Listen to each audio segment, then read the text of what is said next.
What is up, beautiful people? TJ here with another episode. Today, I'm going to be giving you an overview of our organization system and how we organize all of our inventory. It's not the best system in the world, but it works for us. So I want to show you exactly how we do that and how we kind of keep up with stuff that we get, because we do sort from a lot of different places and everything varies in different sizes. And we're on eBay, we're on Amazon, we're on Mercari, we're on Facebook Marketplace. People coming in the store, digging through the bins. I know, it's a lot. That's coming up.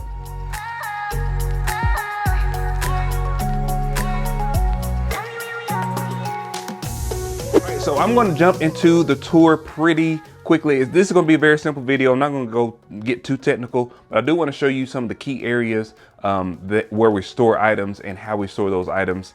And maybe I'll give you an idea of how you can store the items if you are having an issue with storing items. So let's get over to the bins. All right, so the bins concept is very simple. I got this from another YouTuber and they actually use this same system and it works really well for us. So what we do is whenever we get inventory, we have these bins of different sizes. They don't have to be plastic totes. They can be boxes. They can be, you know, moving boxes. They can be whatever kind of receptacle that you can find to house these items. But we have a certain amount of bins. I'm not sure exactly. I think we're up to, so right now we're up to like bin 31. That's how many bins that we have. And then we also have, I don't know, 12, 13, we got 13 totes. So I got these totes these bins and these totes both from Home Depot. Some of them came from Walmart, but most of them came from Home Depot. So if you want to check those out, I will put a link to these totes. We'll talk about totes here in a minute if you want to get these totes. But the bins, I just get the ones that's on sale. These are red and green because Christmas time, I got these for $4. That's a really good tip, is to wait until holidays, because normally when holidays roll around, you can get these plastic totes for pretty cheap. Like Halloween, they have totes. Christmas time, they have totes. And Easter, I believe they have totes as well. So just make sure that you're looking out for these totes when they do go on sale. Now, these are plastic, and I think right now we're in like a plastic shortage. So hopefully we get over that pretty soon, because these, at one point you cannot find a plastic tote, but I was able to find a ton of these, and when I found them, it was $4. I got a bunch of them. So we got a lot of these big, huge red totes. Now, these totes are probably too large because they can get filled up, and especially like April trying to pull stuff down from like totes like this, it's kind of hard. So I try not to fill them up if they are this deep. And these deep ones, I try to keep them low to the ground if they are heavier, and then the lighter ones I put up at the top because you can just slide them down. It's not that big a deal. So just make sure that you know that your limitation, your physical limitations and stuff like that when you're stacking your items. Now we have these shelves which these are metal shelves that I got from Home Depot as well. These metal shelves are like lifesavers. We used to get the real cheap plastic ones, and they didn't work out. I tried to make them work, and they're cheap and you can get a bunch of them, but you know, they fall apart and everything start leaning, and I really want the store to look really good. So these black metal shelves made by Husky, I believe. I'll put a link to those in the description section below if you want to check those out also. But you can get 4 shelves, and then you can also add on additional shelves or take the shelves off that you don't need. So all of mine have a 4 shelf kind of range here, but you can move these up and down based on the size of your totes or boxes or whatever you want to use to organize these items.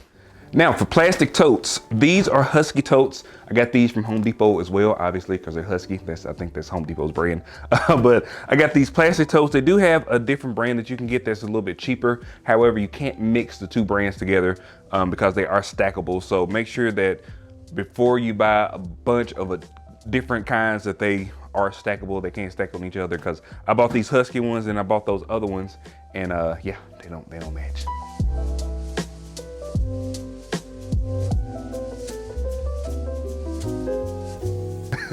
So these are Husky totes. They're stackable, they're sturdy, and then they're easy to get inventory in and out of. So you know, we'll put these, we label these as totes, and we label the other bins as bins, and then sometimes we label stuff as box.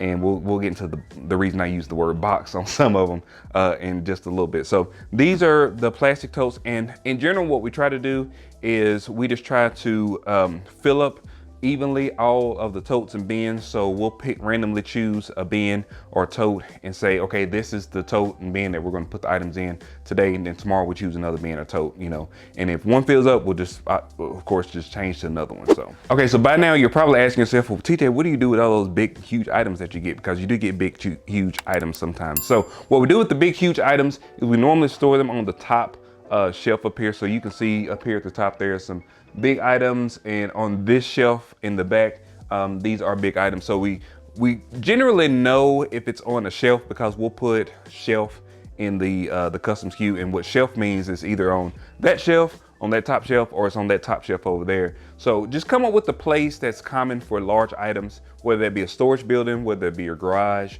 or whether that be, you know, a shelf. Make sure that you designate all of those in one specific area.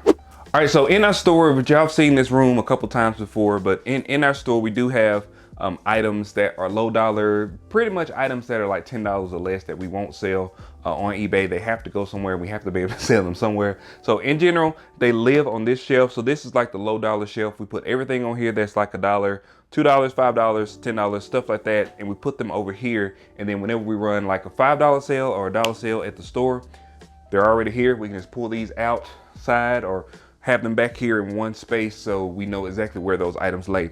And also, whenever we're listing items, if we do find stuff, you know, sometimes in mystery boxes and stuff like that, you do get these low dollar items.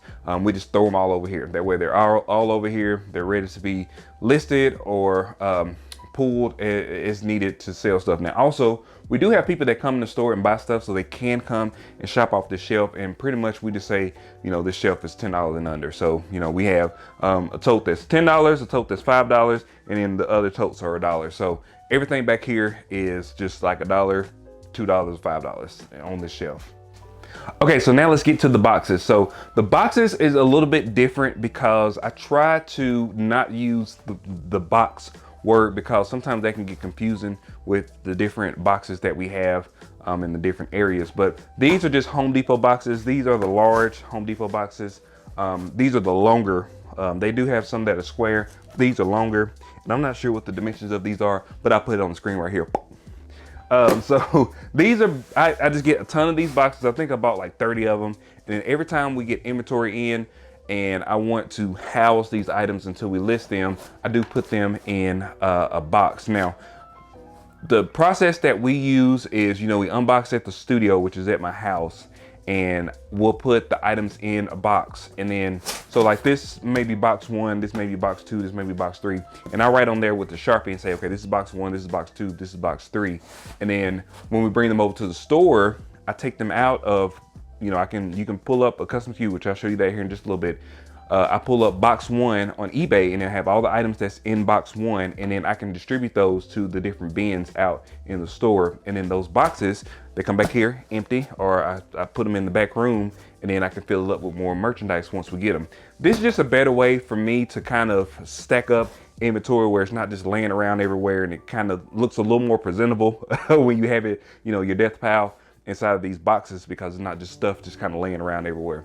And I'm the type of person, April kind of is the type of person too, that we get very discouraged and when things are unorganized. So we try to keep it as organized and as pretty looking as possible. All right, so now I'm going to show you my garage organizational system, and I'm also going to go onto the eBay app and the eBay website and show you exactly how we put these into custom SKUs and how we use that to help us kind of organize our situation here. So let's get over to the house. All right, so realistically, this is not what my garage normally looks like. Y'all see my garage clean, dirty, clean, dirty, clean, dirty.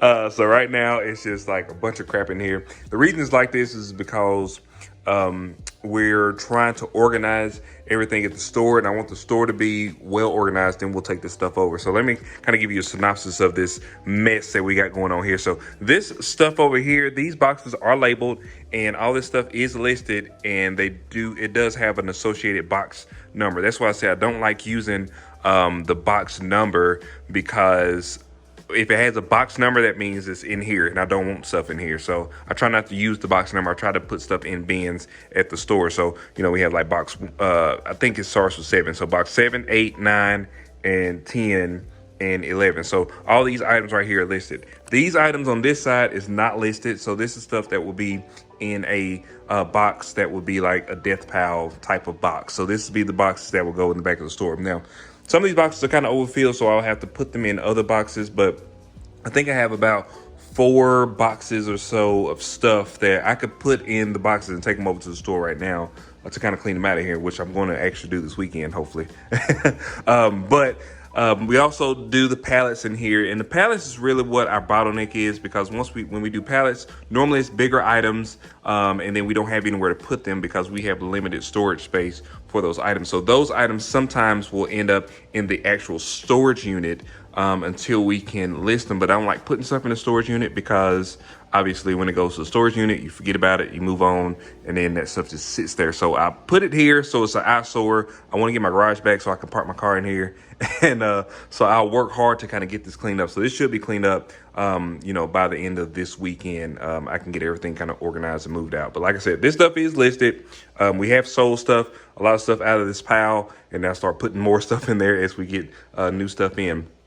I generally will test stuff over here. So this is stuff that either needs to be tested or it needs to be filed away somewhere. So like these items right here, I just priced them to see. These are some books that I had in my closet. I priced them to see if they were, sellable. They're not sellable. So I'm going to put those back where I had them in the first place. And then we've got some items over here that just need to be tested, and I'll get those tested as well. So on the eBay app, you can go to your seller hub if you have a seller hub. I'm just now learning that some people do not have a seller hub, which is annoying.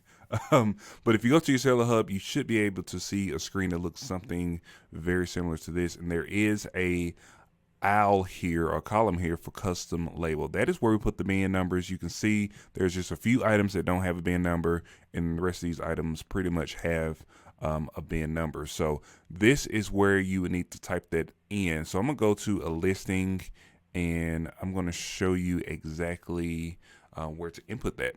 Okay, so when you get on your screen, it's going to be like the third thing down. It's going to show whatever bin number it is. So it is important that you have consistency in typing in whatever you type in your custom SKU, whether it's bin or tote, and then whether it's all lowercase or has uppercase first letter. I try to do them with a capital first letter and then, the rest of it lowercase, to maintain consistency, but sometimes that doesn't happen. And I'm going to show you why that's important. So say, for instance, you wanted to find all the items in a certain bin. So I'm just going to take this, for instance, bin 27. I want to see all the items that's within bin 27. I can go right here, and I can click on custom label is equal to, and then I can just type in bin 27, and I can search, and it'll pull up everything that is inside of bin 27. Now, where you're running into trouble is if you have more different ways that you put bin 27. Say, for instance, you made it in lowercase. See, there's other items that's in bin 27, because bin 27 I know is full because that's that big tote that was at the store. So all of these are the same bin, but you just have to keep that in mind, that sometimes if you don't type them in the exact same way, it's going to have different lists. So just make sure that you're aware of that. And to make it easier, you should just probably put them all in lowercase. I think that'll be easier. But just when I list on my phone, it does capitalize that first letter. So that's just how I've been doing it. But that's pretty much it for custom labels, custom SKUs. That's how we utilize it. When we have other stores, so like Mercari and Facebook Marketplace, we'll just put this into the description. bin 27. Nobody really will pay it any attention. They don't know what that means. And if they ask what that means, you would just tell them that's the location of the item physically.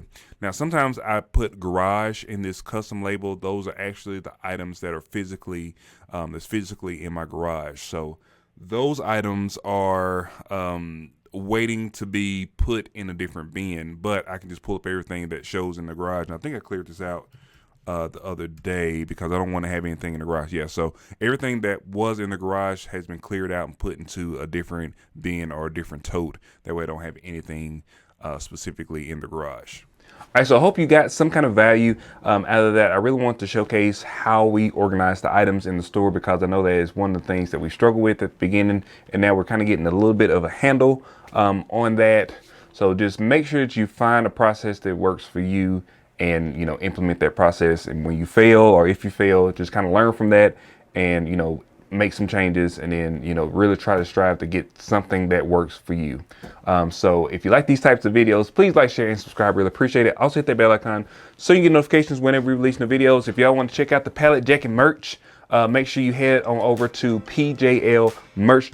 This is the new epic reseller t-shirt bag design that I got. It's over there at the store if you want to check it out. It does support the channel, so we really appreciate everybody that has purchased the Pallet Jackin merchandise. And so yeah, that's going to be it. I'll see y'all on the next one. Peace.